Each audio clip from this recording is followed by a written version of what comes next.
Hey friends, welcome back to the Gentleman's Journey. Guys, in this one, it's a long-awaited one-year review of my NYX Urban Logger. Now friends, I love these boots. I couldn't wait to get into this review, but we gotta try to stay as close as we can to that 1 year mark. So at any rate, friends, we're gonna go through a little bit of the nuts and bolts. If you haven't, make sure and check the original video. That's the unboxing, that's the original review. Friends, in this one, we're gonna go through how they've been for me in the past year. If you've watched the channel, you know I got a bunch of boots and growing every day. So a lot of information to cover in these. We're gonna try to pack it in nice, tight, and concise. And then, you know, just like the unboxing videos, we're actually gonna go ahead, even though this is a 1 year review, and hit the trails. Guys, we're at a state park, so why not go ahead and put these things back out there where they belong. So I'm gonna take you guys along for that. So make sure and hang out in the end as we take these things down a few trails. Now friends, let's get right into it. You know, one of the things that separates these boots for me from a lot of the boots in my collection is obviously the quality. Now over at NYX, you know you're getting the best materials, the best build, the best construction.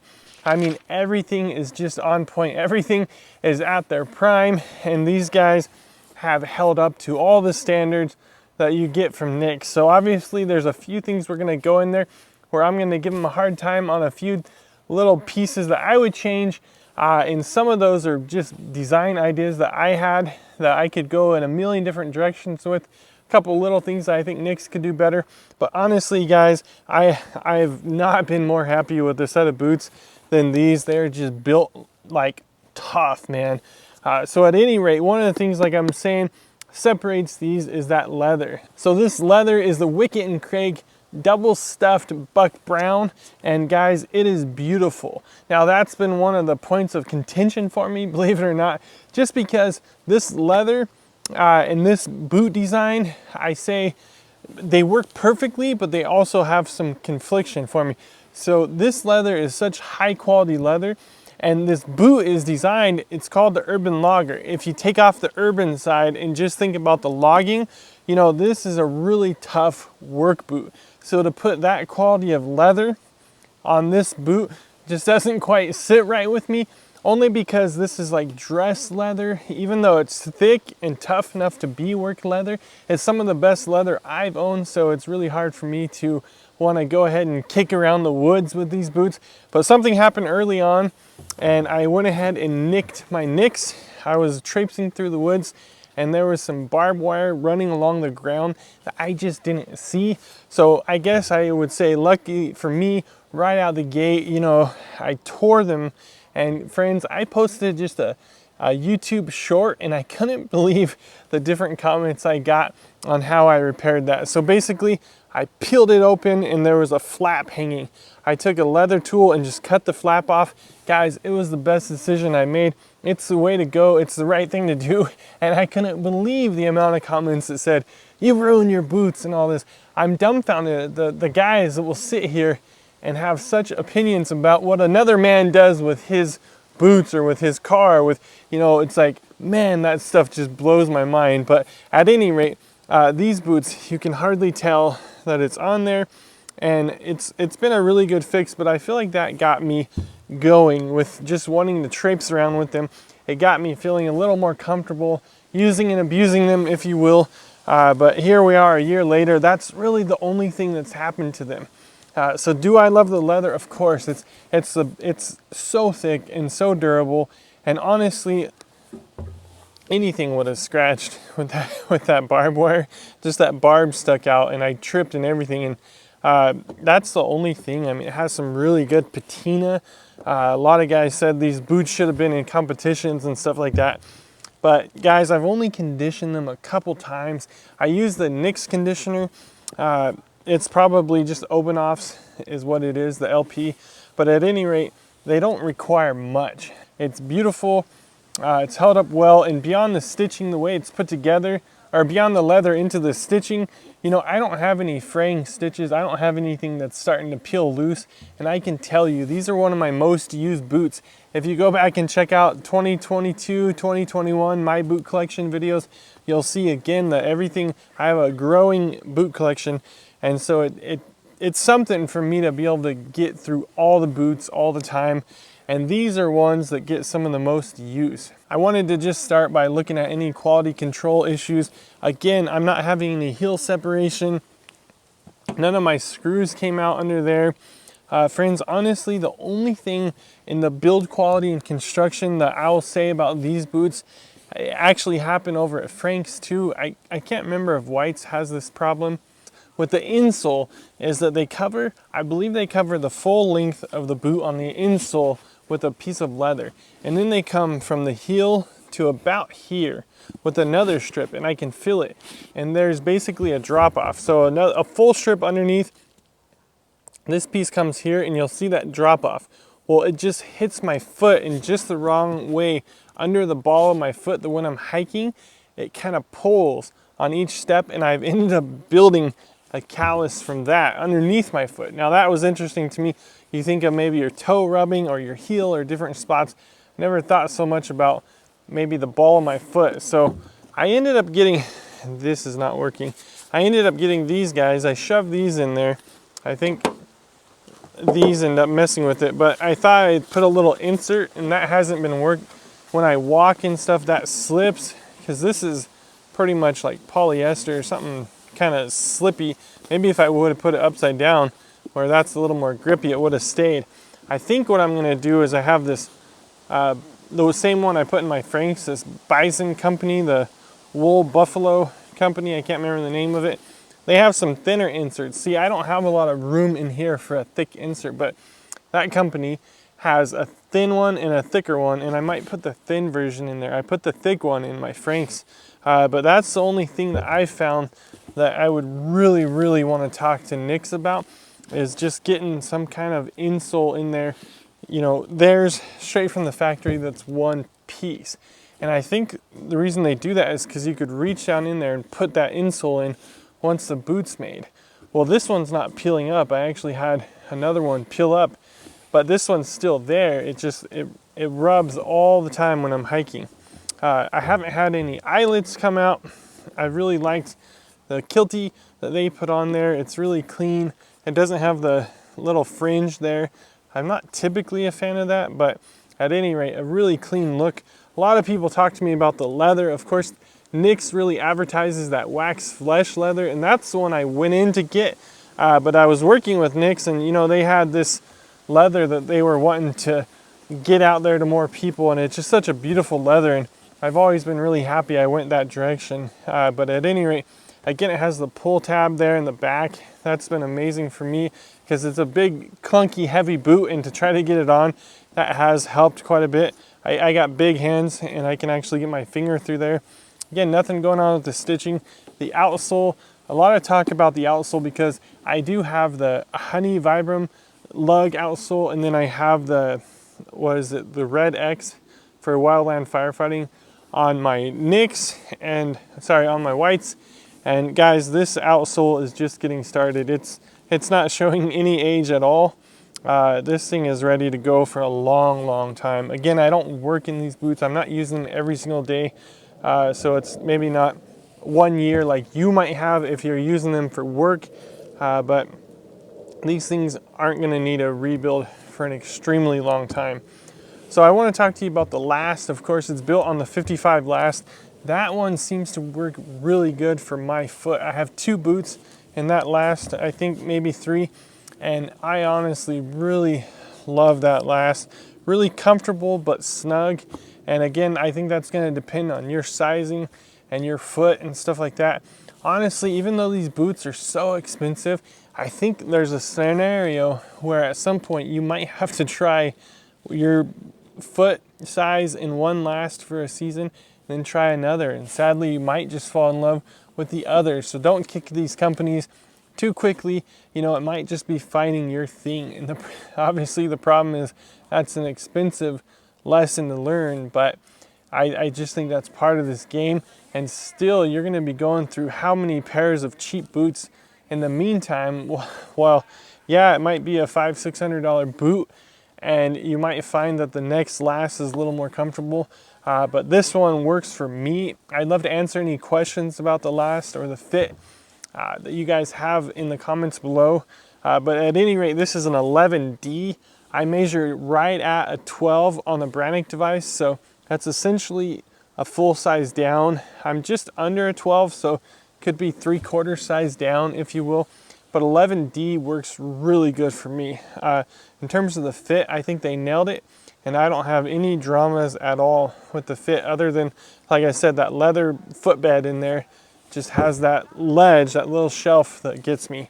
Guys, on to kind of, I guess, the profile. We've talked about, of course, the outsole. We've talked about the leather and stuff. We've talked about the last, but into the heel. Guys, this is the logger boot. So it's gonna have a logger heel, and it's a 6-inch. So I was gonna get into a little bit of what I like about it, maybe what I don't. And again, it's nothing to do with nicks. You kind of know what you're getting into, but I started finding about halfway through the year that maybe the boot wasn't everything, like an answer all for all my needs and desires. And of course I knew that going into it. You're not gonna take this to a wedding, but I started realizing that there's some interesting thoughts with this boot. So of course I have an 8-inch boot like this from Frank's that has the lug outsole, it has the honey Vibram lug outsole.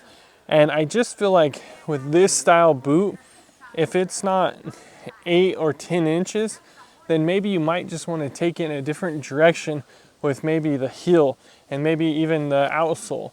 I feel like this, the lower part of this boot really would fit well with an 8-inch. And that might just be for me, but I feel like I could go ahead and have that extra 2 inches of support of the calf. And now I'm finding that urban and logger don't mix as well for me. So I feel like this boot is all logger except for maybe the 6 inches, and of course the leather. Even though it's a tough leather, it still feels like dressier leather to me. In no ways can it not handle anything you throw at it. It's more, I don't want to throw stuff at it because it's such a nice leather. It'll handle anything you throw at it, and that's probably just me getting into the more expensive work boots and not even knowing what to think about that, and not knowing how to even handle this style leather just because it's so good. And I've, you know, been poor a lot of my life and this and that, and so to try to wrap my mind around that. But I do think if you get a good quality work boot, it comes with really good leather. Let's get back to that heel a little bit. So when you're hiking around and stuff, this heel does lend to a little bit of twisting your ankle and rolling a little bit. I've noticed when I've been walking like on a slope like this up the side of a hill that it might not be as stable as some of the other heel options. So we're going to talk a little bit about the Urban Drifter, and it has a bit of a wider heel platform. I think it's a little bit shorter, and that's closer to a lot of the work boots that you're probably coming from, closer even to a tennis shoe.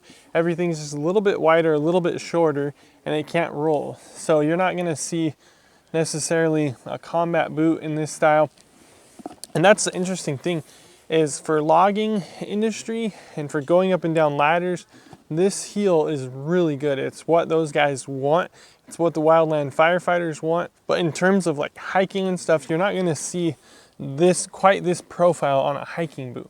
So I end up using mine for a lot of hiking, and I found my heel rolling a little bit, and that's where I would add a couple inches just to give it some more strength up top. Again, my whites, my smoke jumpers, they're 10 inches long.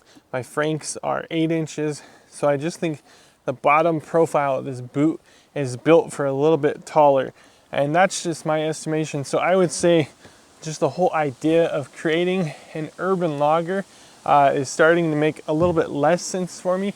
I really think if you want a boot like this, especially 6-inch, something that you can get on and off a little quicker, I honestly think over the past year, I got my eye on the Urban Drifter. So I'm gonna be seeing about maybe getting that boot. Let me know if you guys wanna see that boot here on the channel, and I wanna do a little bit of a comparison after maybe 6 months to a year and see what I think about that. But I do think this would lend to more of an 8-inch boot, and I do think that the heel, for a lot of things I do, you know, you can still have it. You can actually still have the Vibram lug and then the different heel on the back. So there's a few ways to go with that. But guys, seriously, I have fallen in love with this boot. I love the heck out of it. I go for it all the time. I'm gonna have a long life with this boot. I just think, you know, there's other ways you could go with it. And I know that Nick's will be willing to throw an 8-inch top on there, so that might be something to give a little bit of thought to. I think their Builder Pro line boot is a really great, I don't own one, but I think it's an all-around just really phenomenal boot that would take you to work and then take you into the backwoods. It could be a hunting boot and all the above. There's nothing wrong with this one. You know, nothing's, I don't think, completely waterproof, especially if you're talking leather, but it's as waterproof as you need. You can traipse through a couple creeks, and you can definitely be in, maybe it rained the night before, you can be out all day and my feet aren't getting wet. So obviously you're not just bogging them down in the swamp or something. But guys, I would love to answer any questions about this boot. Again, the welt, we're not talking about resole for the next several years, but everything's looking good with the welt. As far as Nick's as a company, I continue to enjoy my relationship with them. I love the guys over at Nick's. I trust them. Honestly, after a year of running through their boots, I trust that company like you wouldn't believe. They're great for me to work with on the front end. I've done a lot of stuff on the back end with them. A great set of folks over there. So I continue to look forward to a really long relationship with Nick's. Ain't got nothing bad to say about them. I think that, you know, I talk a lot about spending your money wisely on this channel. You are spending your money in a good place with good people, so be confident in that. But again, that's something I'd love to, if you guys have any questions about the boots or the company overall, I'll try to answer them. Hopefully we can get Nick's to pop on here and answer a couple of your questions. But friends, before we take these out on a little adventure, I want to read you guys a quick proverb. So you might not have your Bibles, but guys, real quickly, just Proverbs 27 verses 1 and 2. This is good stuff for gentlemen to hear. So just open your mind a little bit to what the Lord has for you. Verses 27, chapter 27, verse 1. Do not boast about tomorrow, for you do not know what a day may bring. I think that's just such solid advice for us as gentlemen, whether it's planning your day at work or planning your life with your family, or what you want to accomplish, what you want to do. I think this proverb just really tells us to bring it back to the Lord and petition Him. You know, you set out a plan, because that's what you got to do as a gentleman. You got to get out and you got to make a plan. But after you make that plan, just give it to the Lord. And then verse 2 says, let someone else praise you and not your own mouth, an outsider and not your own lips. And I think that's just something that's so good for gentlemen to think about. You know, friends, as we accomplish things, as we make it in life, as we buy ourselves a nice truck, buy ourselves a house, we're providing for our family and for our kids and for our wife, we like to think, I did this and I did that. Well, it's saying, you know what, hold on a second. If you're gonna boast, you know, boast about someone else, boast about your friend, these praises coming your way ought to come from someone else's lips and not your own. So I was really encouraged by that. I hope you guys will get a little bit from that. But friends, it's ready to strap these things on and let's go hit a couple trails. All right, friends, here we are over at Purtis Creek State Park. We're camped out here. Friends, we are gonna take off from here and head up this trail, do a 2-mile loop around there. We've done this before, we still had it in us, so we did the extra mile. This is another really fun one that we like, but hey, let's go take these Nicks out for a hike.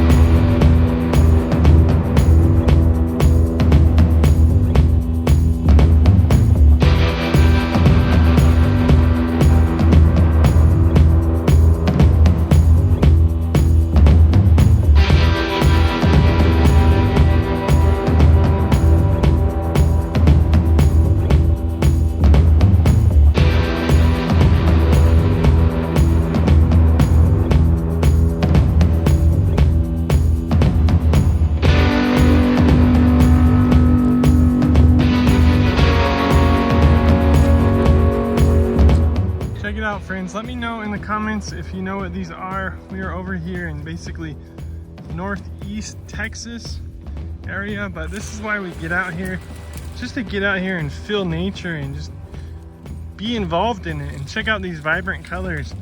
You know, it's fall here in Texas and these things really just stick out. So We're talking about boots on this channel, but friends, I just love being out here, hanging out with my wife and my dog, and of course, rocking these boots here. So we're making our way down the trail, friends, and guys, these boots are just doing amazing. Of course, I love my Nicks. You know, these things have been holding up so well over the past year. This is a lot of what we do with them. So guys, it's a pretty easy trail here, but we get up into the mountains over in Colorado, off in Wyoming and Montana and northern Idaho, get kicking around through the woods, and this is basically where these boots live for me. We're gonna keep going down this trail, and we'll meet up with you at camp and just give you my final thoughts on these boots.